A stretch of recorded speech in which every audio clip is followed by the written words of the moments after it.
أبا الأنبياء د نصیحت سه ډکې خبرې. عليك السلام أبا الأنبياء وقفت أصلي أمام المقام وفي مقلتي. محترمو عزتمنو، نن د جمعې مبارکه شپه ده او ورځ هم انشاءالله تعالی را روانه ده.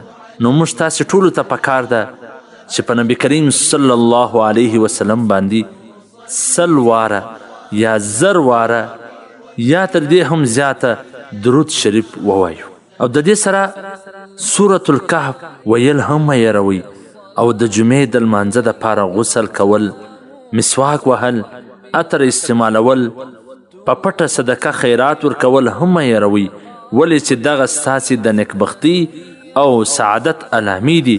خپله هم عملي کړي او نورو مؤمنانو ته یادونه هم د پرېښودلو نه ده. عليك السلام أبا الأنبياء وقفت أصلي أمام المقام ځینې ملګري دا پوښتنه کوي چې درود شریف کم درود شریف ووایي. اللهم صل على محمد وعلى آل محمد كما صليت على إبراهيم وعلى آل إبراهيم إنك حميد مجيد. اللهم بارك على محمد وعلى آل محمد كما باركت على إبراهيم وعلى آل إبراهيم إنك حميد مجيد. دا د ټولو څه زیات فضیلت والا درود شریف. که چیرې در دې بل فضیلت والا ولی نو موږ به بیا په لمانځه کې هغه ویلی، دا به مې نه ویلی. نو دا درود شریف تاسې ټول وایاست، ځکه د نبي کریم صلی الله علیه وسلم فرمان دی په کنز العمال جلد نمبر اول صفحه نمبر 508 کې دا حدیث راغلی دی چې څوک پر ما باندې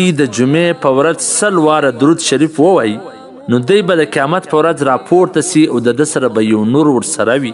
که چیرې هغه نور پر دې ټولو خلکو تقسیم کول سي نو هغه به د ټولو دپاره کافي وي. نو پکار د عزتمنو د جمعې مبارکې شپه ده، ورځ یې را روانه ده چې په دې کې موږ تاسې د درود شریف ډېروالی وکړو. خو افسوس دا دی دا د جمعې شپه دا خلک په لهو لعب کې تیره کړي، په پتو چکو بوډو پر دې تیره کړي، سبیا بیا بیدوی خوبونه ورته کوي، هغه د جمعې لمونځ له هم څه په مشکل سره تیاری وکړي. نو عزتمنو دا پرېږدئ، دا د جمعې مبارکې په شپه باندې پر نبي علیه صلات وسلام درود شریف ووایست او د ورځې هم درود شریف ووایست او د جمعې د لمانځه تیاری ونیسي. مخکې به مسلمانانو د سهاره زه د جمعې تیاری کول، اوس خو بس هسې اله لمانځله ځان ورسو.